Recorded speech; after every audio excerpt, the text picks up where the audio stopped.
sa Liwasang Plaza ng Rizal. Ayan. Ito po yung kanyang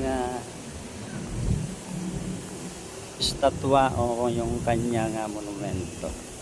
Kanina hindi tayo makapasok at nagkaroon ng ceremonial dito. So kaya ayan, dito ngayon lang tayo papasok.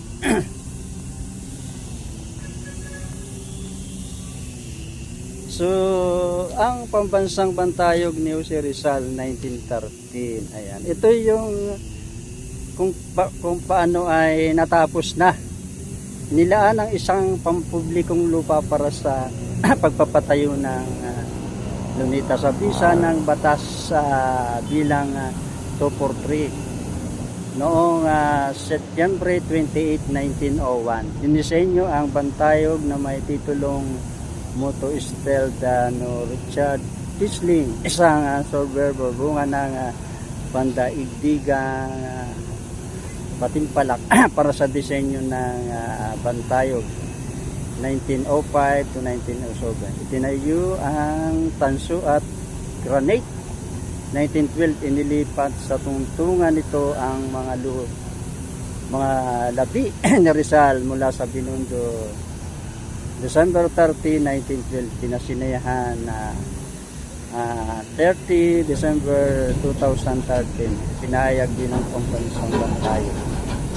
April 15 1913 at pambansang yamang pangkalinangan November 14, 2023. Kaya po dyan sa taong 1913 yan po yung talaga kumbaga ay natapos na talaga yung Moog, kasi idineklara ito noong 1901 sa Republika nga bilang 243, pero makikita natin dineklara pa lang pero hindi natapos. Sinimulan ito noong 1908 pero natapos ang Moog ay 1912 at pinasanayan ito. Parang nagkaroon ng tinatawag parang sa bahay yung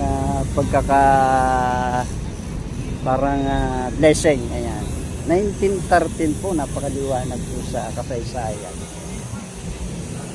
ay dineklara po ito na isang pambansang Rizal Monument. Ayan. Ayan. Napaka dakila. Ayan si Jose Rizal at ang kanyang mga kasama. So dito po sa kabila ay yung Ocean Park. Ayan, makikita natin Ocean Park. Kanto. Ayan. So ito yung bantayog na tinawag ni kay Dr. Jose Rizal, Liwasang Rizal. Ayan. So marami na rin mga tao dito.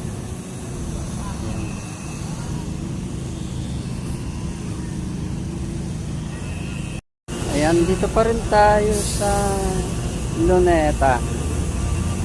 Ayan, nakikita po natin na maraming mga punong kahoy dito. Ayan.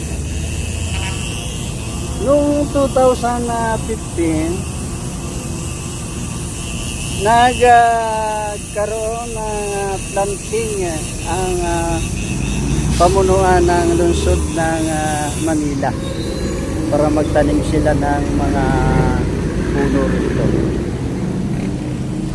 At ayon sa ating na-research na kasaysayan, umabot sa 3,400 spices o uri ng mga kahon, iba-iba. Mga halaman, pero may 112. So katulad niyan. So iba-ibang uri ng kahoy, nasa 100 na uri ng kahoy. So na matatagpuan dito sa iba-ibang bahagi ng Luneta. Ayan, sa kabila dami rin punong kahoy. So hindi lang natin alam kung yung 3,400 mahigit na mga puno at halaman ay nananatili pa rin. Yon ang bilang ng mga halaman dito. Ayan, basta doon sa nabasa natin ay umabot sa 3,000. at may labing 112 na uri ng mga iba-ibang puno at mga halaman dito. Ayan, itong mga nakikita po natin ay bagong anyunan ng Luneta. May mga nagtitinda, ayan, sorbites, may mga photographer, ayan. So makikita natin na may iba na. So mayroong portable na ian yata yan, no? Ayan. Ayan, makikita natin. So dito tayo gumawi kanina, kaso mo ay hindi tayo naka-entrada agad dun sa pinakabukanan ng Rizal. Yung estatwa ni Rizal, dahil nga nagkaroon ng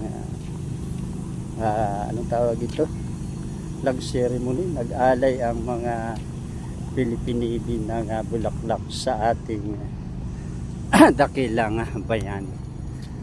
So maraming mga vlogger na ang pumunta dito at nagbahagi ng mga nakikita at makikita at matutuklasan sa bahagi ito ng Luneta.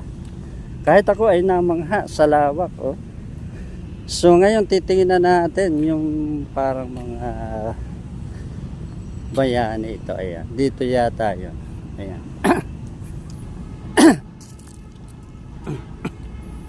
Ayan. So hindi ko alam kung hanggang anong oras tayo aabutin dito.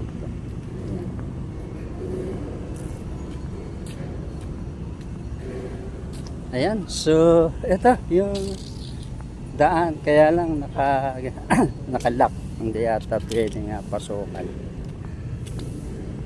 So dito may mga natatanaw tayo na mga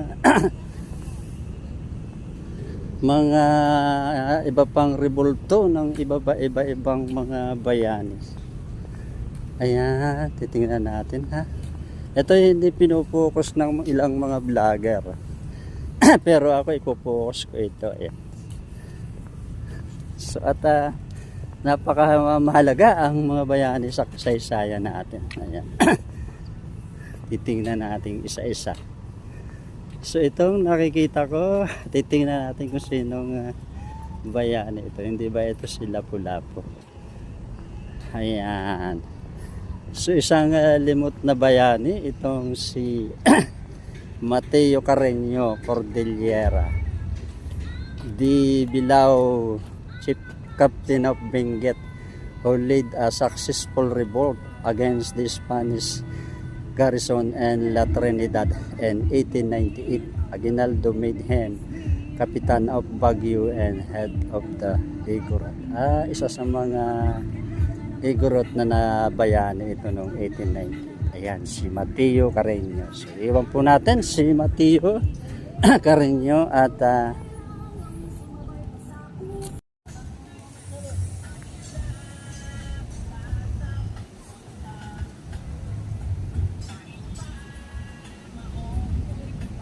ayan, napakadaming mga kalapati.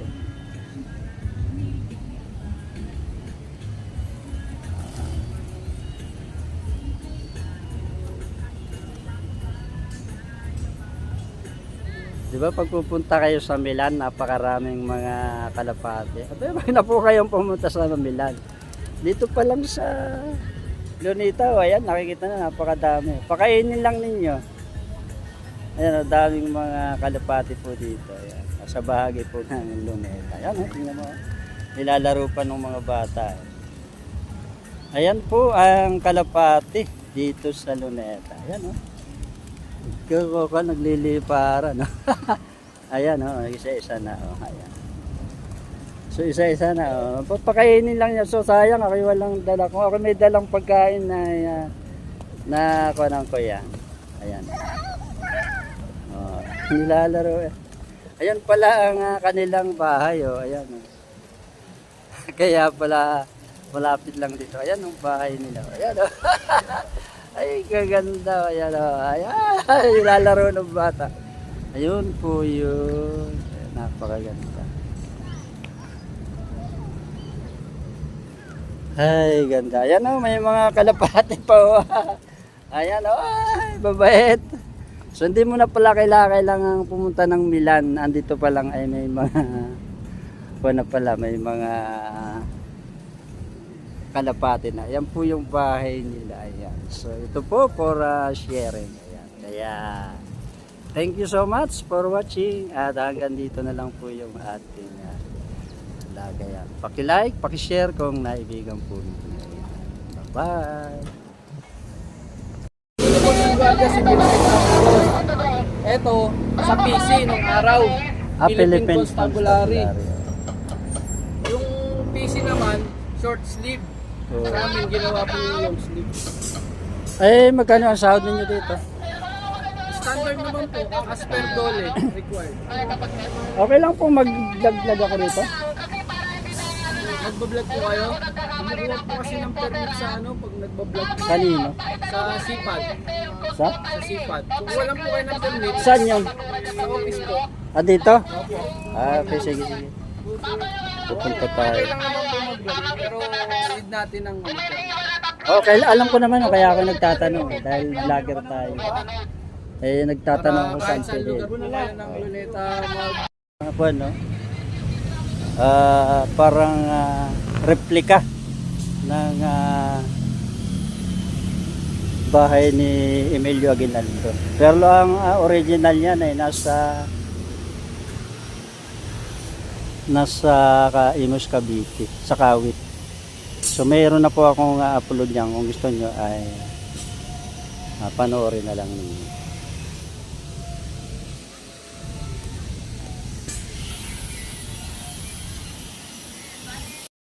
Cultural and Public Affairs Division. Galing po tayo dyan, kumuha po tayo ng permit. Ayan. Para legal po tayong mag-vlog. So mahirap tayo magbablog ka na wala kang abahin tulot. Ayan. So ayan. May mga pandito.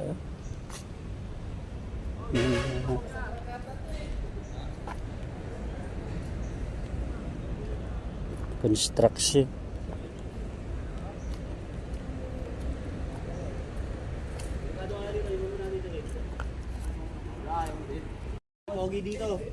Ayan, dito po tayo. Anong pangalan ng construction nyo, sir? Trilex po. Ayan po, sir. Mag-shoutout kayo. Baka kayo. Shoutout.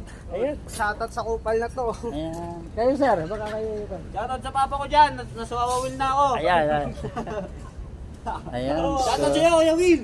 ano pong construction nyo? Trilex po. Trilex. Ha? Trilex. Trilix. Ay, salamat po sa Sige na, mga boss. empleyado ng Trilix. Ayan.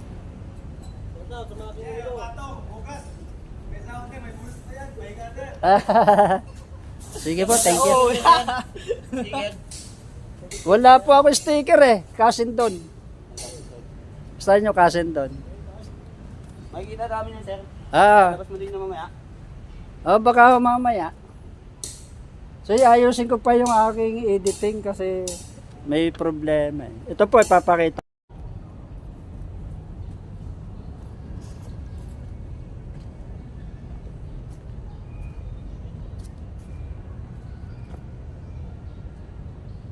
Ang Cultural Center ito.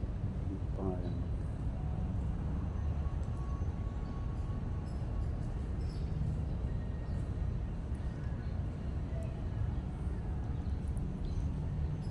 Ayun, pagkaka ito.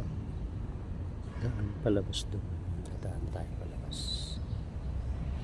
Lugar na ito ay isang parang pahingahan. Ito yan. May mga upuan. Parang rest place.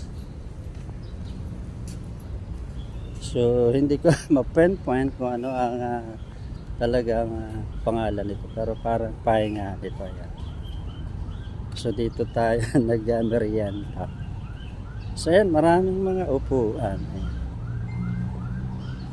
Bahagi po na Luneta ito. Ano ang pangalan nito mong lugar na ito? Luneta. Pero itong area ito, wala kang alam kung tao. Parang pahinga na, ano, sir? Tawag dito sa lugar, pahingahan. Oh. Lunita, di ba? Lunita. Pero, ayan, isang pahingahan dito sa bahagi ng Lunita. Tatabad akong umikot doon sa gitna at mainit na. So, ayan, ito po ang pasyalan dito at parang pahingahan. Ayan, may mga naglalaro dito. So tayo naman po ay pumunta ng SIPAD, yung tinatawag na Cultural Affairs Division, para kung saan ay humingi tayo ng permiso to vlog sa lugaring ito. Ayan, kaya so wala po tayong pangamba na mag-vlog tayo. Ayan. So yan, ito po ang parang place kung saan ay pwede kang maglaro, pwede kang umupo, pwede kang magpahinga. Ayan. So may mga nagtitinda dito. Ayan, tayo sa Orbitis. Ayan. So kayo ay pupunta ako doon sa ayan. Hello sir. Ayan. So, iiwan ko muna itong lugar na ito at mamaya ay magtutuloy-tuloy pa tayo sa ating vlog. So thank you for watching at paki-like, paki-share kung naibigan mo. Thank you.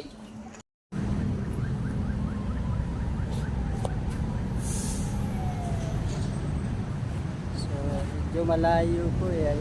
Kaya walang masasabi. Kung makukuha natin. Agad dito lang, ibahon din. Yan, ayan,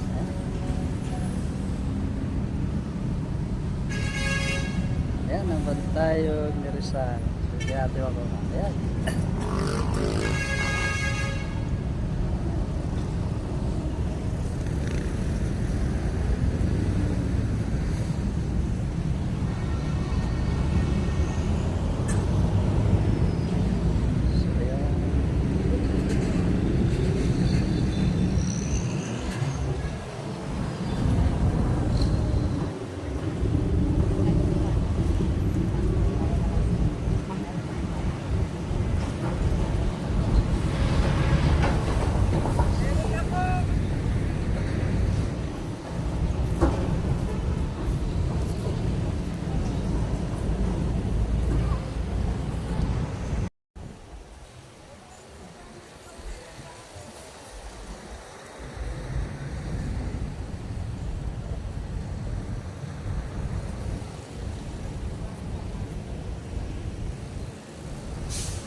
Rizal execution site, pook na pinagbarilan kay Rizal. Ayan. So tingnan natin sa loob.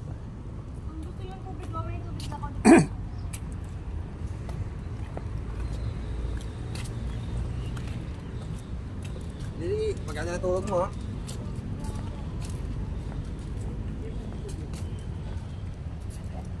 Ang pagpapakabayani ni Dr. Rizal, the Martyr Dorm of Dr. Rizal. So, ayan.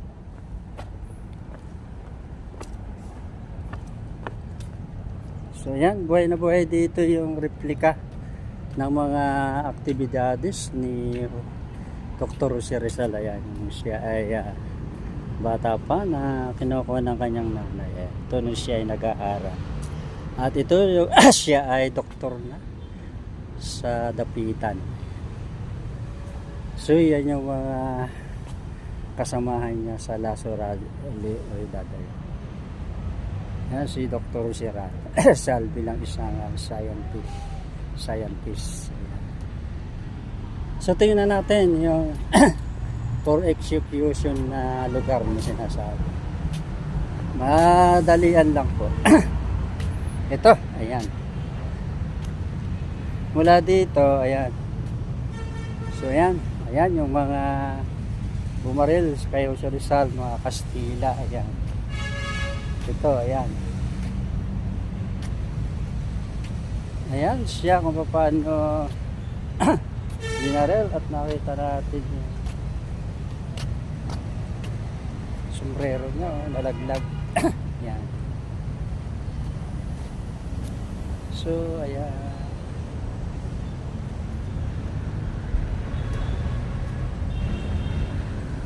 At iba pang mga replika ng mga kaugnayan sa buhay ni Dr. Rizal. So, may babaeng kasama si Rizal, maaaring yan si Josephine Braga. Si Dr. Rizal sa kanyang maliit na tibon, si Dr. Rizal habang inaalalayan niya ang isang matanda, maaaring yan yung nanay niya, ayon sa kasaysayan ay siya kaya nagkuha ng pagka-doktor ay para gamutin ang kanyang nanay, at ito sa kanyang tibon si Dr. Rizal.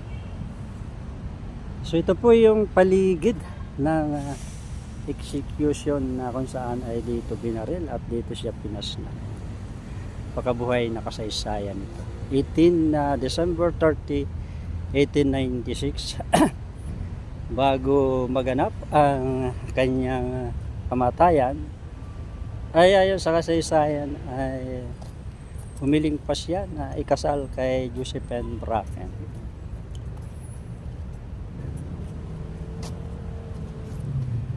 So yan.